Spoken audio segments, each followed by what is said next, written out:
2022년 6월 18일 일본 이바라키현의 한 숲에서 여성 시신 한 구가 발견됩니다. 사건 현장의 모습을 본 경찰은 스스로 이렇게 할 수 없다, 이건 살인사건이다 라고 단정 지어버립니다. 일본 언론은 일제히 속보를 쏟아냅니다. 산림 속 나무에 나체 상태로 묶인 채 발견된 여성. 그녀는 23세 신노 리나 씨였습니다. 부검 보고서에 따르면 시신은 찔린 상처 등 두드러진 외상은 없던 상태로 사망 전 경부 압박으로 인해 설골이 부러진 것으로 추정되며 사망한 지 약 2주 정도가 된 것으로 확인합니다. 일본 범죄심리학자 후지이 오사무 교수는 일반적으로 피해자가 옷이 없는 상황에서 발견된다는 것은 범인이 조금이라도 자신에게 연결되는 그런 증거를 없애겠다는 의도인 경우가 많다라고 표현하며, 하지만 이번에는 시신이 숲길에서 바로 발견될 만한 곳에 놓여진 것, 그게 감추려는 행위보다 정반대의 모습으로 보인다며 의문을 표하는 상황이었습니다. 이곳이 살해 장소이자 유기 장소일까요? 아니면 살해 장소는 따로 있던 걸까요?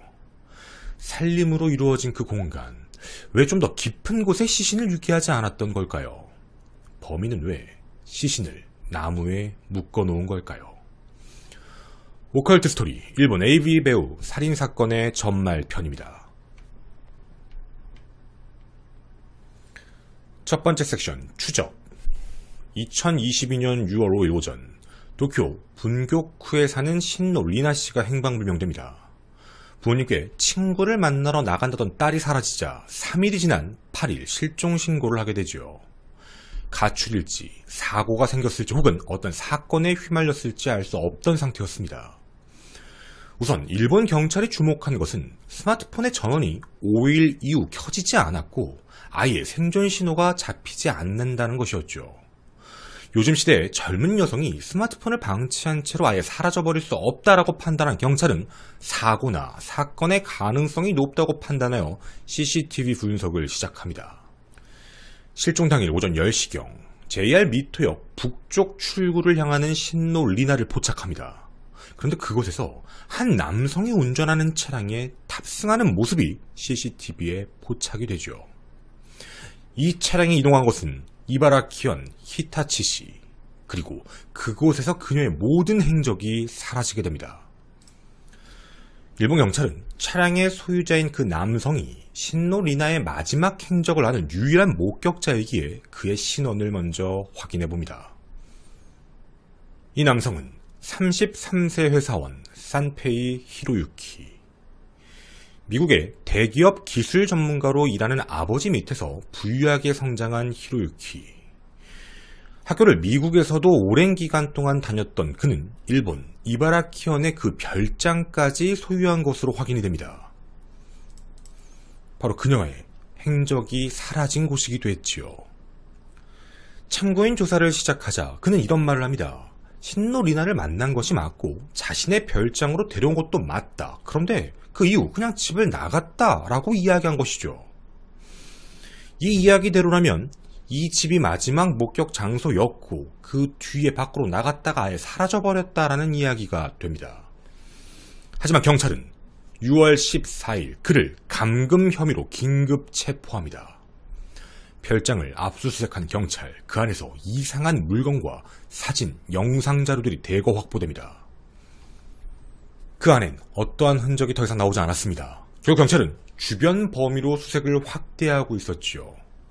그렇게 실종 2주 만인 6월 18일 그 집으로부터 1.5km 떨어진 후쿠시마현과 경계에 해당하는 임도 옆 절벽 아래 산림에서 부패한 모습의 시신이 발견된 것입니다.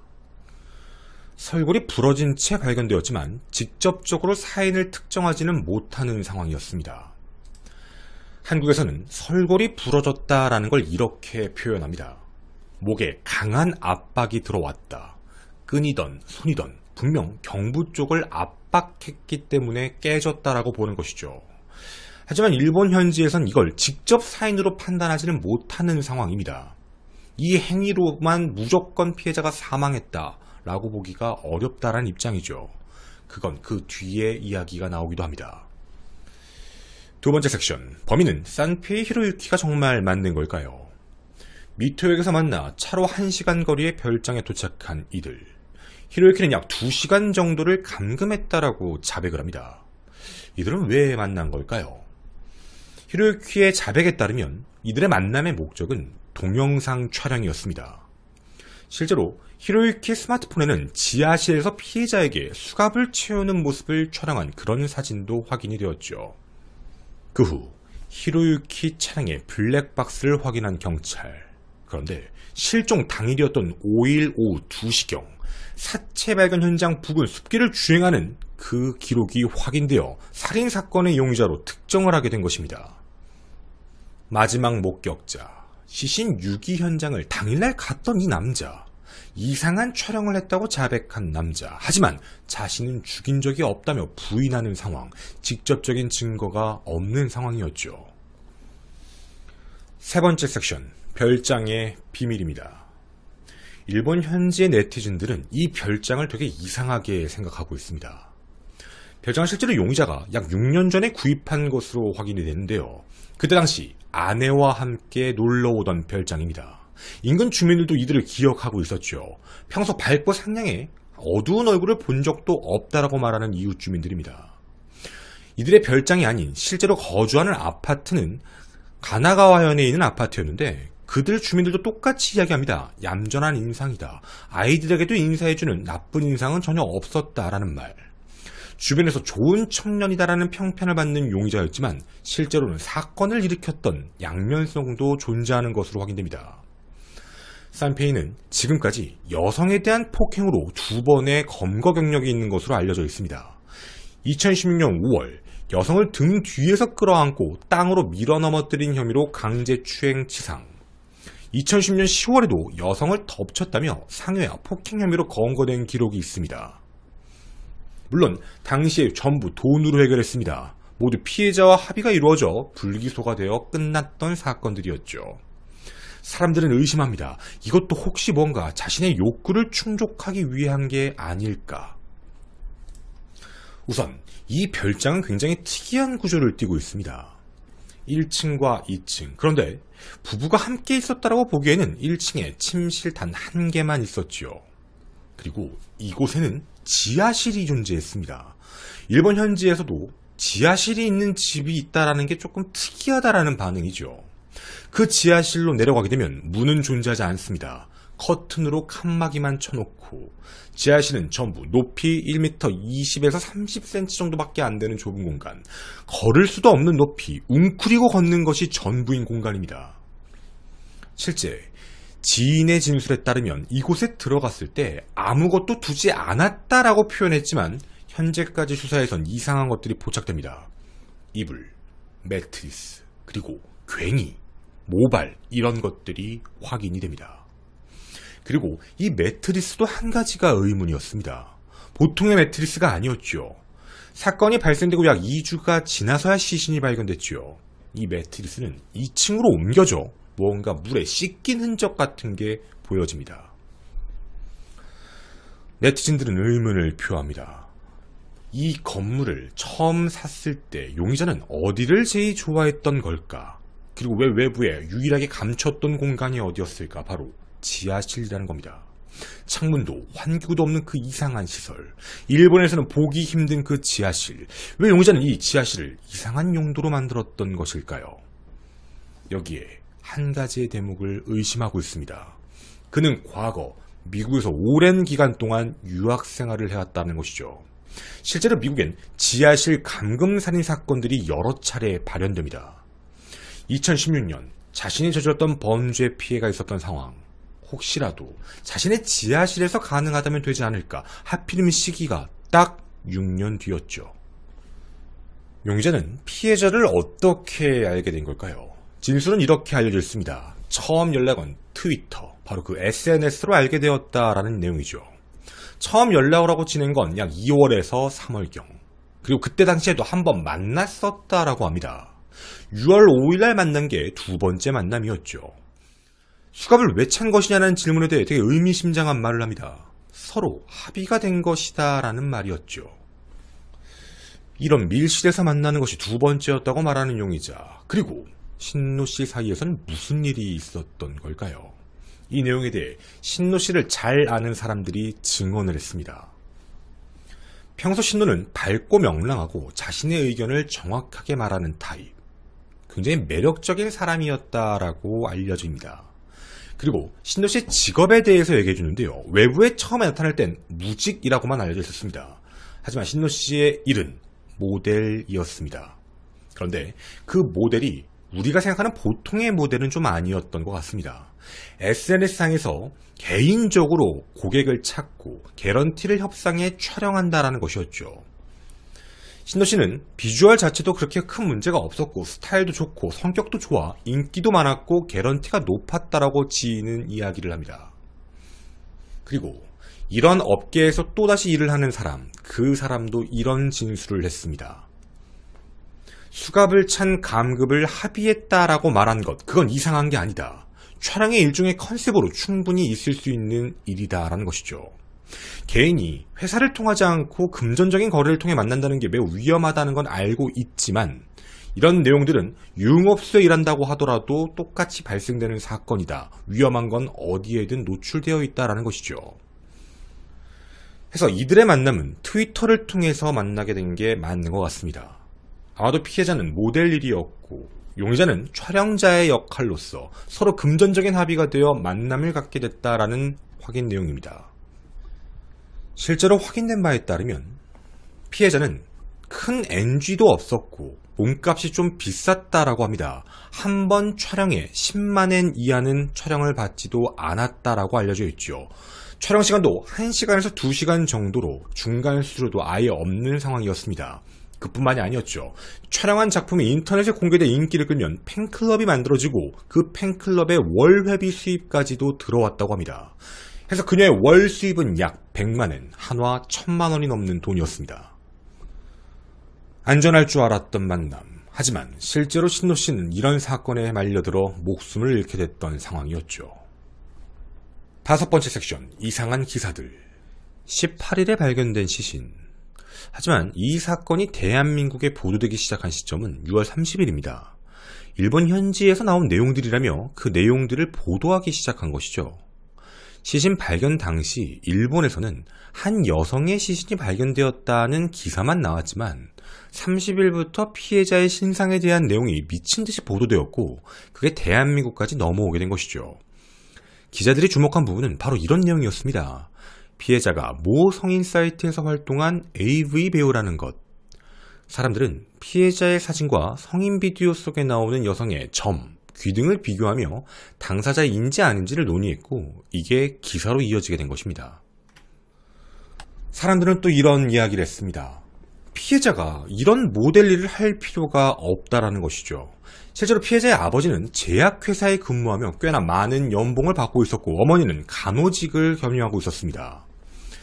피해자는 전문학교에 진학했지만 그 뒤에 퇴학을 하고 고양이를 키우며 혼자 생활을 하고 있던 것까지 확인이 되죠.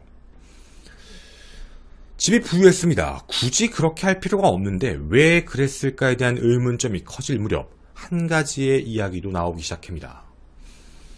피해자가 트위터에 올렸던 글 그리고 지인들의 이야기 때문이었죠. 학교를 그만두는 것에 대해 가족들의 반대가 심했고 이것 때문에 아버지와 1년 정도 대화를 나누지 않고 따로 살았다고 지인이 전합니다. 그리고 그녀는 한 곳에 빠지게 됩니다. 바로 호스트클럽이었습니다. 호스트클럽에 다니며 그곳에 만난 남성과 인연이 좀 짙어지며 그 남성의 매출을 올려주기 위해 SNS에 올린 영수 중에는 하룻밤에 70만원을 썼다라는 글도 올라오게 됩니다. 70만원. 하나로 약 700만원입니다. 실제로 피해자를 잘 아는 지인은 이런 말을 전했습니다. 전문학교에 진학했는데 호스트에 빠져서 중퇴를 했고 그리고 그런 세계에 들어가게 됐다. 돈이 없어지면 돈을 벌러갔고 어떨 때는 하루에 하나 200만원 정도까지도 벌어오기도 했다. 월 300만엔, 약 3천만원 정도를 받아들였지만 이걸 자신을 위해 쓰지 않고 호스트에 전액을 바치고 있었다. 물론 그녀는 가족들에겐 의류일을 하고 있다라고만 말하고 있었다고 합니다. 그녀의 죽음, 어디까지가 과연 진실일까요? 아직까지도 많은 이야기들이 떠돌고 있습니다. 저희는 뒷이야기에서 이 사건의 마지막 미스터리를 전해드리고자 합니다. 저는 오컬트 스토리의 김원이었습니다. 감사합니다. 일단 일본 현지에서는요, 이런 추측이 제일 많아요. 뭔가 둘이 영상을 촬영하기로 약속을 하고 좀 SM적인 행동을 하다가 목을 졸랐는데 그게 너무 강하게 들어가서 사망하게 됐고 그걸 유기한 게 아니냐라는 내용도 있습니다. 그런데 네티즌들의 의견이죠. 근데 여기서 좀 안 맞는 부분들도 있다라는 내용들도 있어요. 뭐냐면 일단 첫 번째로 사망을 했다라고 판단을 해버리고 시신을 너무 바로 유기를 했다는 거예요. 그리고 시신 유기하는 모습도 정상적이지 않은 형태의 모습이었죠. 자기가 만나서 그 안에서 문제가 터졌는데 나체 상태인 피해자를 그대로 데리고 나가서 나무에 묶어놨다라고 얘기를 하니까 이게 정말 고의성이 없는 살인일까? 라는 문제인 거예요. 이게 만약에 이게 우리나라랑 뭐 일본이랑 조금 다르지만 우리나라의 입장으로 조금 바꿔서 말씀을 좀 드려보자면 계획적 살인일 수도 있죠. 그 전에 뭐 전과도 있었다고 하니까 물론 뇌피셜입니다. 그러면 우발적 살인? 뭔가 하다가 서로 합의가 안 돼서 화가 나서 목을 졸라 죽였다? 일 수도 있죠. 왜냐면 손은 잠겨있는 상태였으니까 수갑 때문에. 그게 아니면 어떤 행위를 하고 있다가 강하게 했는데 자기가 이제 의지가 없었죠. 죽이려는 의지가 아닌데 죽은 거죠. 그래서 그걸 보고 놀라서 유기를 했다든가. 경우의 수는 되게 여러 가지예요. 근데 이게 형량이 달라요. 계획적 살인? 많이 올라가죠. 근데 제가 말한 가장 마지막 얘기, 후자의 이야기는 치사예요. 상대방이 죽을 줄 몰랐다. 죽일 의도는 없었는데 죽게 된 거니까. 우리나라에서도 치사는 형량이 낮게 나오니까. 어떤 건지 알 수가 없다라는 거예요. 근데 사람들이 많이 의심하고 있는 부분 중에 또 하나는 이게 계획적이다 라고 얘기하는 표현은 뭘 씻은 거냐 그러면 이런 문제인 거죠. 왜 침대를 씻었느냐 이런 부분들 뭔가 행위 자체에 대한 게 강압적인 게 있지 않았었을까에 대한 의문점들이 있는 거죠. 그래서 이게 저도 현재 일본 내에서는 그 활동을 했다라는 부분에 대해서는 거의 맞다라는 의견이 좀 지배적인 것 같아요. 근데 일본 경찰은 이거에 대해 정확하게 얘기해주질 않고 있어요. 그냥 모델 일 정도는 했다라는 정도인 거죠. 그냥 그 정도로만 얘기를 하는 거고, 그리고 그 안에 나오는 자료에 대한 어떤 것들도 외부에는 얘기를 하지 않고 있는 상황이에요. 그러니까 사람들의 추측들은 계속해서 나타나고 있는 뭐 그런 상황인 거죠. 아마도 알고는 있을 거예요.